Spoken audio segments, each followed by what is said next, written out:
Hello students, welcome again to the study of home science. आपकी class 12 का हम unit 2 कर रहे हैं और यूनिट 2 में हम चैप्टर 5 कर रहे हैं। चैप्टर 5 का ऑलरेडी हम एक पार्ट देख चुके हैं। चैप्टर 5 है हमारा खाद्य प्रसंस्करण एवं प्रौद्योगिकी, फूड प्रोसेसिंग एंड टेक्नोलॉजी। इसका एक वीडियो हम फर्स्ट पार्ट का फर्स्ट वीडियो देख चुके हैं और आज हम सेकेंड वीडियो यानी कि पार्ट 2 करेंगे, जिसमें हम शुरुआत करेंगे खाद्य संसाधन और संरक्षण का महत्व से। तो चलिए शुरू करते हैं। जो सारा संसाधन और संरक्षण चल रहा है, संरक्षण यानी कि खाद्य पदार्थों को सुरक्षित संरक्षित रखने की जो प्रक्रियाएं तरकीबें लगाई जा रही हैं, इन सब का महत्व क्या है, इससे क्या क्या फ़ायदा होने वाला है। इसके उपयोग के द्वारा खाद्य पदार्थों को रेडीमेड पदार्थों में बदला जा सकता है कि जैसे अगर हम छोटा सा एग्जांपल लें तो हम पापड़ लेके आते हैं, हम उसे सिर्फ गर्म करते हैं और खा लेते हैं। हम गुजराती जो डिशेस हैं, खाकरा भाकरा, वो लेके आते हैं, वो हम सीधा पैकेट खोल के खा सकते हैं। तो ये क्या है, ये रेडीमेड फूड है।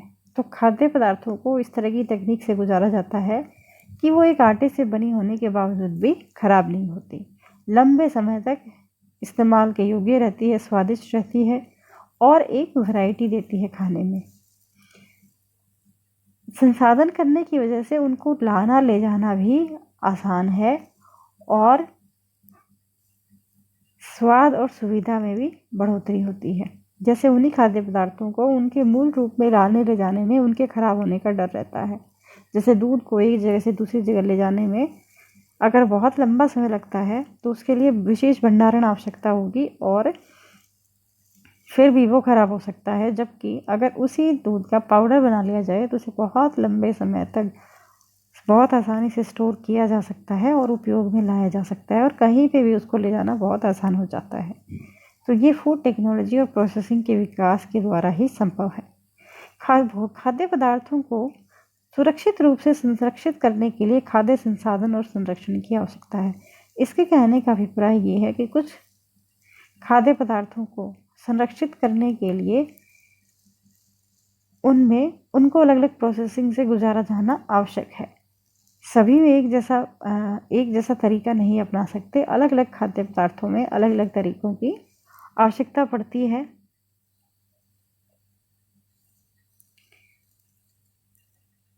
सूक्ष्म जीवों से खराब होने से बचाना और उनकी शेल्फ लाइफ को बढ़ाना, एक इसका फ़ायदा ये है कि इस वजह से हम संरक्षण और जो हम प्रोसेसिंग करते हैं, टेक्नोलॉजी यूज़ करते हैं, उस वजह से हम खाद्य पदार्थों को सूक्ष्म जीवों से ख़राब होने से बचा पाते हैं और उनकी शेल्फ लाइफ को बढ़ा पाते हैं। यानी कि उनकी जो जीवन है, जितने टाइम में वो इस्तेमाल हो सकता है और शरीर के लिए हानिकारक नहीं है, स्वाद भी उसका बना रहता है, वो जो उसकी समय सीमा है वो बढ़ जाती है। जैसे दूध को हम फ्रिज में रखते हैं तो उससे सूक्ष्म जीवों से वो बच जाता है और उसकी शेल्फ लाइफ बढ़ जाती है। तो फ्रिज में रखना, गर्म करना, ये भी सभी इन्हीं के तकनीक के अंदर ही आते हैं, संसाधन के अंदर आते हैं। बेशक हम बहुत टाइम से इनका इस्तेमाल कर रहे हैं, उनको हम आगे जाके इन चीज़ों में डिवाइड कर सकते हैं कि कौन सी किस कैटेगरी से बिलोंग कर सकता है। ये हमारे परंपरागत तरीके हैं खाद्य पदार्थों को बनाए रखने के। अब खाद्य पदार्थों को खाने योग्य बनाए रखना, उन्हें खराब नहीं होने देना, उनकी गुणवत्ता को प्रभावित ना होने देना, उनका जो स्वाद है उसको बनाए रखने देना, ये सभी ऐसी चीज़ें हैं जिसकी वजह से खाद्य टेक्नोलॉजी या फूड प्रोसेसिंग बहुत इम्पोर्टेंट हो गई है। तो अब हम उन पॉइंट्स को एक बार देखते हैं कि कौन कौन सी ऐसी चीज़ें हैं, कौन कौन से ऐसे कारक हैं जिसकी वजह से खाद्य पदार्थ खराब हो सकते हैं। जैसे आप सभी जानते हैं कि जैसे हम किसी भी भोजन को रखते हैं वातावरण में बाहर, तो बहुत सारे कारक हो सकते हैं जो उसको ख़राब कर सके। कुछ पदार्थ ऐसे होते हैं जो कम समय में ख़राब हो जाते हैं, कुछ थोड़े ज़्यादा समय में और कुछ थोड़े से और लंबे समय तक बने रह सकते हैं। ये उनकी बनावट पे, उनके अंदर कितनी नमी की कितनी मात्रा है, ये उस पर डिपेंड करता है। कीटों का आक्रमण हो सकता है उनके ऊपर। अब इसमें कुछ चीज़ें दी हुई हैं कि अगर हमें खाद्य पदार्थों को नष्ट होने से बचाना है तो हमें उसके ऊपर जो हमला करने वाले कारक हैं उन कारकों से उसे बचाना पड़ेगा। जैसे कीट हैं, कीटों से बचाना पड़ेगा। भंडारण के लिए जैसे तापमान और प्रकाश की आवश्यकता हो वो मेंटेन करना पड़ेगा। ऑक्सीजन और नमी का प्रभाव भी जांचना पड़ेगा, उसे कंट्रोल करना पड़ेगा। इसके अलावा जो सूक्ष्म जीव हैं या रासायनिक संदूषक हैं उन सभी से भी बचाना पड़ेगा। अब एक और चीज़, खाद्य पदार्थों में प्राकृतिक रूप से उपस्थित एंजाइम होते हैं, वो आंतरिक रूप से ही प्रक्रियाएं करते रहते हैं, इसलिए बहुत सारी फल सब्जियां रखे रखे खराब हो जाते हैं। अब ये सभी जो भी कारक हैं ये उनकी गुणवत्ता को खराब कर सकते हैं, तो इन सब से बचाने की आवश्यकता है। पुराने समय में धूप में सुखाना, उनके अंदर थोड़ा सा खट्टापन पैदा कर लेना, जैसे वो गाजर की कंजी बनाई जाती है, नमक लगा के अचार बना लेना, सेक के रख लेना, भूनना, धूमन देना, उसको चूल्हे में पका लेना, मसाले डाल देना अलग अलग तरह के, इन सभी तरीक़ों से खाने को कुछ और लंबे समय तक बचाने की कोशिश की जाती थी और विविधता लाई जाती थी। अब ये सभी तकनीक, सभी विधियाँ आज भी इस्तेमाल की जा रही हैं, परंतु आज हमारी टेक्नोलॉजी की ज़्यादा डेवलप होने के कारण हमारे पास और भी बहुत सारे ऑप्शन आ गए हैं। तो जब खाद्य पदार्थों को नष्ट होने से बचाने की आवश्यकता पड़ती है तो हमें उसकी पीएच को कम करना पड़ता है। पीएच का मतलब होता है उसके अंदर एसिड का लेवल कितना है, पी छोटा और एच कैपिटल में, इस तरह से इसको शो किया जाता है। यानी कि जितना खाद्य पदार्थ एसिडिक होगा उतना वो कुछ सूक्ष्म जीवों से बचा रहेगा। CO2 और O2 को नियंत्रित करना, यानी कि कार्बन डाइऑक्साइड और ऑक्सीजन की उपलब्धता को नियंत्रित करना। बहुत से सूक्ष्म जीव हैं जो कार्बोहाइड्रेट को लेकर जीवित रहते हैं और बहुत सारे ऐसे हैं जो ऑक्सीजन के द्वारा जीवित रहते हैं, तो दोनों को ही कंट्रोल करने की आवश्यकता होती है। जल एक प्रमुख कारण है किसी भी खाद्य पदार्थ के जल्दी खराब होने का। तो किसी खाद्य पदार्थ में से अगर जल की मात्रा हटा दी जाए या कम कर दी जाए तो वो लंबे समय तक बच सकता है। जैसे अभी हमने दूध का एग्जाम्पल लिया था, इसी तरह से ऊष्मा का अनुप्रयोग, यानी कि ताप बढ़ाकर भी हम खाद्य पदार्थों को खराब होने से बचा सकते हैं। जैसे हमने कहा कि दूध को हम फ्रिज में भी रख सकते हैं और गर्म भी कर सकते हैं। गर्म करना यानी उसकी ताप को बढ़ा देना, वो सूक्ष्म जीवों को भी मार देता है। भंडारण के समय ताप कम करना, और जब हम उसे भंडारण कर रहे हो उस समय तापमान को कम कर पाएँ। जैसे आपने देखा होगा भंडारण की जगह पे ये कूलर या फैन या AC लगाए जाते हैं ताकि जो गर्मी है उस खाद्य पदार्थ की वो वहाँ पे पैदा होकर वहाँ पे ना एग्जिस्ट करे और बाहर चली जाए। गर्मी कम होने की वजह से जो खाद्य पदार्थ हैं वो लंबे समय तक बच पाएंगे। अब कौन कौन से संसाधन इन खाद्य पदार्थों पर लगाए गए हैं, किस प्रकार के इस्तेमाल किए गए हैं, उसके हिसाब से खाद्य पदार्थों का अलग अलग कैटेगरी बन जाती हैं। जैसे किसी खाद्य पदार्थ में नमक डाल के उसे संरक्षित कर दिया गया है, किसी खाद्य पदार्थ में कुछ ऐड करके उसे फोर्टिफाई कर दिया गया है। तो हम बात कर रहे थे कि अलग अलग उनके ऊपर क्या प्रोसेसिंग अपनाई जाती है, उसके आधार पर खाद्य पदार्थों को अलग अलग उनमें कैटेगराइज किया जा सकता है, अलग अलग वर्गों में बांटा जा सकता है। किस प्रकार का संसाधन यानी किस प्रकार की प्रोसेसिंग की गई है और किस टाइप का वो खाद्य पदार्थ बना दिया गया है, यानी उसके मूल रूप में क्या परिवर्तन किया गया है, इसके आधार पर खाद्य पदार्थों का संरक्षण, खाद्य पदार्थों का वर्गीकरण किया जाता है।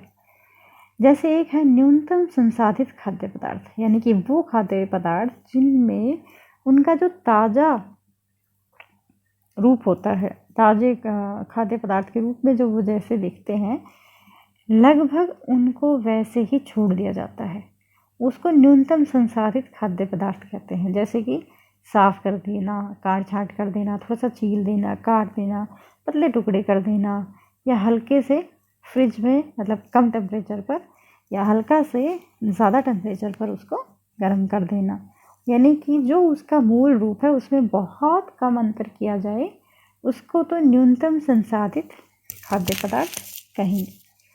अब जो आगे दिए गए हैं उनको हम पढ़ते हैं। जैसे सबसे पहले संरक्षित खाद्य पदार्थ है। इसका अर्थ ये है कि जो खाद्य पदार्थ है उसको सिर्फ यूं का यूं से उठाकर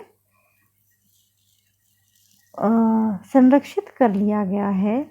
अब संरक्षित करने का तरीका हो सकता है कि उसमें थोड़ा सा कुछ केमिकल ऐड किया गया हो, या उसको ड्राई कर दिया गया हो, या उसे फ्रीज़र में रख दिया गया हो। जैसे आपने फ्रीज़र में रखे हुए जो मटर आते हैं सफल के, वो देखे होंगे। ऐसे ही बहुत सारी सब्जियां भी आती हैं।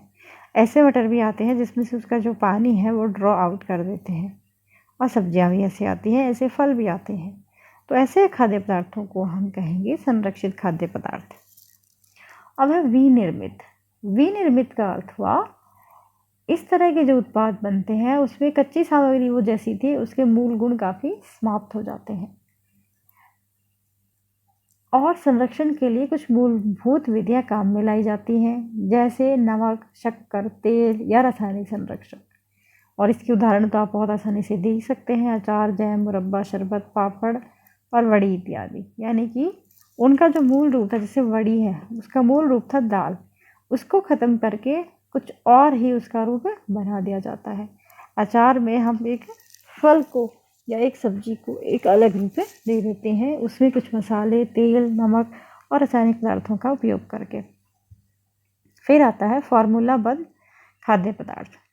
फॉर्मूला जैसा शब्द है, इसका अर्थ ये है कि कुछ पर्टिकुलर तरीके से कुछ चीज़ों को मिलाकर उनको उत्पाद के रूप में बदला जाता है। जैसे कि ब्रेड में आटा, east, baking soda, baking powder या इस तरह की जो भी चीज़ें होती हैं उसे एक फार्मूले के अनुसार, यानी कि एक तय मात्रा के अनुसार डालकर उसको आटे को डबल रोटी का रूप दे दिया जाता है। इसी तरह दूध और क्रीम को आइसक्रीम का रूप दे दिया जाता है, या केक बनाया जाता है, या बिस्किट बनाया जाता है। ये सभी फार्मूलाबद्ध खाद्य पदार्थ कहलाते हैं।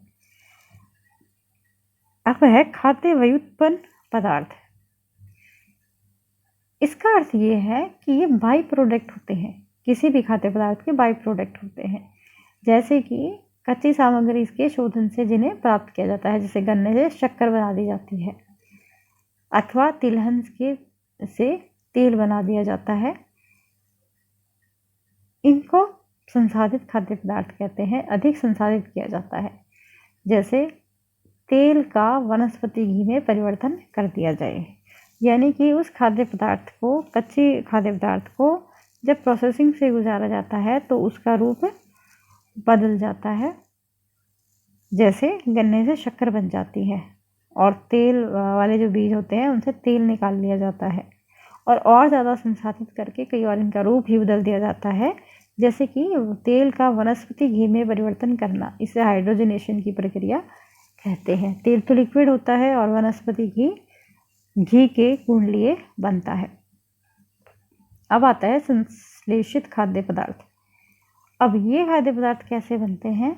या तो ये सूक्ष्म जीवों से बनाए जाते हैं, या फिर रासायनिक संश्लेषण द्वारा बनाए जाते हैं।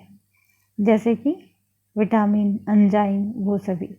जैसे किसी तेल में विटामिन ए ऐड किया गया है, तो ये एक तरह से किसी सूक्ष्म जीव या रासायनिक प्रक्रिया के द्वारा इसको बनाया गया है। और जो एंजाइम तैयार किए जाते हैं वो भी इसी विधि से तैयार किए जाते हैं। ये संश्लेषित खाद्य पदार्थ कहलाते हैं। फिर आता है कार्यमूलक खाद्य पदार्थ। ये खाद्य पदार्थ मानव स्वास्थ्य पर लाभदायक प्रभाव डालते हैं।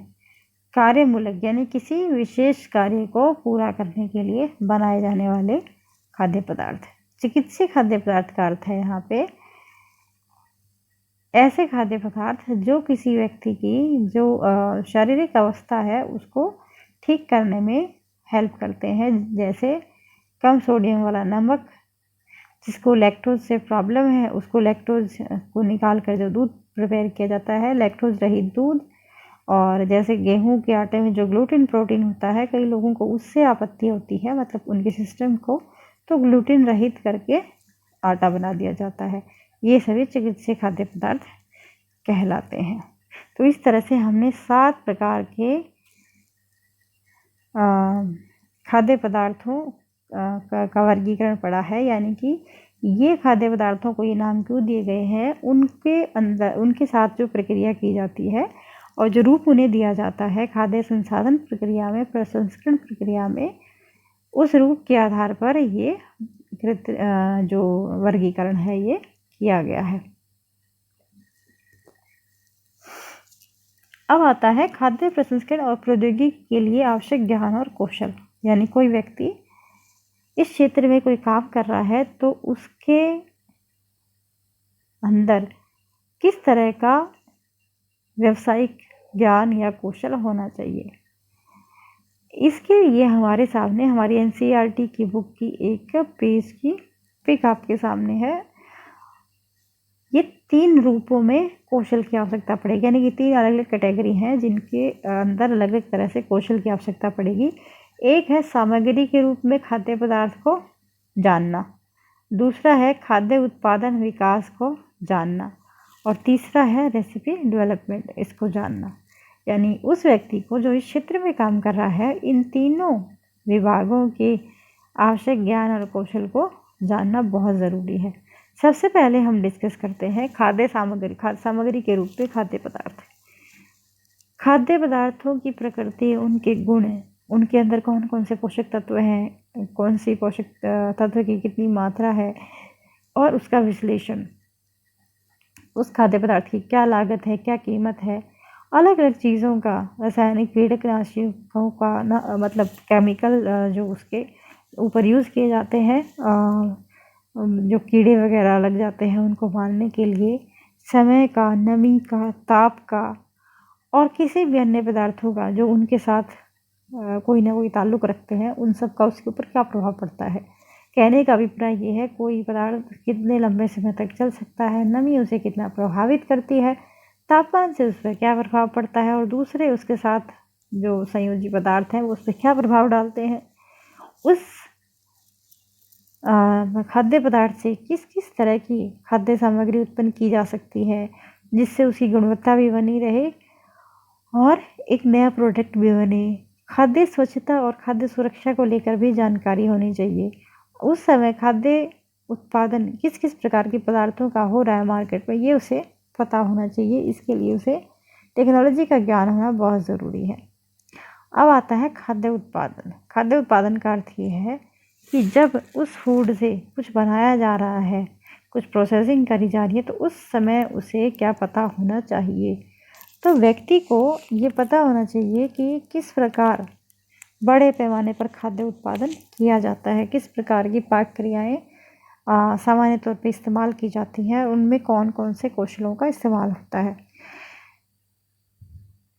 उत्पादन संबंधी विनिर्देशन यानी डायरेक्ट करना लोगों को, और उसका परीक्षण करने का ज्ञान और उसे जांचने का तरीका आना चाहिए।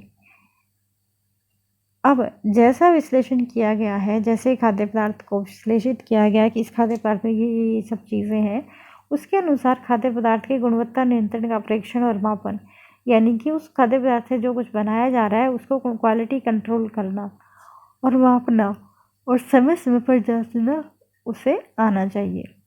संवेदी विधियों द्वारा आकलन, इसका अर्थ ये है कि जो हमारी ज्ञानेंद्रियाँ होती हैं उनके द्वारा भी वो इतना तीव्र होना, तेज होना चाहिए कि उसके द्वारा उसे पता चल जाए कि ये खाद्य पदार्थ ठीक है कि नहीं है। इसके अलावा जो प्रौद्योगिक पद्धतियाँ हैं, यानी कि जो टेक्निकल तरीके हैं, उन सभी के बारे में उसे पता होना चाहिए। उनको कैसे इस्तेमाल करना है, कैसे लेबल लगता है, कैसे पैक किया जाता है, किस तरह से अलग अलग प्रकार के जो रूल रेगुलेशन है उनको फॉलो करना है, ये सब चीज़ें उसे पता होनी चाहिए। अब आता है रेसिपी विकास। रेसिपी विकास का अर्थ है कि उसको सिर्फ इंटरेस्ट है नई नई रेसिपीज़ को क्रिएट करने में। की एक जो व्यक्ति इस फील्ड में जो काम करना चाहता है उसे एक तो बहुत सारी जगह तरह की पाक क्रिया आनी चाहिए, उसमें ऊर्जा होनी चाहिए सब कार्य करने की। किस तरह से उसके जो कंपोनेंट्स हैं उसका उपयोग होगा, उनको कैसे ठीक से मेजर किया जाए और ठीक से उपयोग किया जाए ताकि एक मूल रेसिपी है उसका डेवलपमेंट किया जा सके। और डेवलप करने के बाद, रेसिपी को डेवलप करने के बाद, जैसे अगर हम आपने बिस्किट के डब्बे पे कभी गौर करी हो तो उस पर लिखा होता है, चाहे 200 ग्राम का डब्बा हो, कि 30 ग्राम में इतनी कैलोरीज, इतना ये इतना वो है, यानी कि उसको स्टैंडर्डाइज किया गया है। तो इस तरह से स्टैंडर्डाइज खाद्य पदार्थों को तैयार करना, फिर उनका विश्लेषण करना और उसको बनाए रखना, खाद्य पदार्थों को संभालना, काम में लाने का कौशल, स्वच्छता सुरक्षा आसपास बनी रहे उससे संबंधित मापदंडों का पालन करना, सभी उपकरणों के बारे में, जो आधुनिक उपकरण उपलब्ध हैं उनके बारे में जानकारी होना और उसी के अनुसार उनका उपयोग करते हुए कार्य को सरल बनाना, एफिशिएंट कार्य करना उसके लिए आवश्यक है। समकालीन उत्पादन के लिए सूचना प्रौद्योगिकी का उपयोग, यानी कि अपने आसपास के लोग जो कार्य कर रहे हैं उससे पीछे ना रह जाए, इसके लिए टेक्नोलॉजी का उपयोग करना आना चाहिए। अब इतना सारा पढ़ने के बाद हमारे सामने कुछ अभ्यास के प्रश्न हैं। खाद्य प्रसंस्करण प्रौद्योगिकी का अर्थ लिखना है। खाद्य प्रसंस्करण और प्रौद्योगिकी का विकास किस प्रकार हुआ, इसमें हमने पढ़ा था कि किस तरह से एपर्ट ने ये शुरुआत की और उसके पास लुईस पास्चर ने इसको आगे बढ़ाया और कहाँ पे इसका इस्तेमाल हुआ, वो सब लिखना है इसमें। आज के ज़माने में इससे क्या फ़ायदा हो रहा है, किसका क्या महत्व है, वो आप नेक्स्ट क्वेश्चन में लिखेंगे। किस किस तरह के खाद्य पदार्थ इस तरह से निर्मित किए जाते हैं, यानी कि जो खाद्य पदार्थ बनाए जाते हैं उनका कैसे कैसे वर्गीकरण किया गया है। ये 7 वर्गीकरण अभी हमने पढ़े थे। और इसके क्षेत्र में काम करने वाले लोगों में आवश्यक जीवन कौशल कौन कौन से होने चाहिए, जो हमने अभी लास्ट स्लाइड में किया है वो इसका आंसर है। तो बच्चों, वीडियो देखने के लिए आपका बहुत बहुत धन्यवाद।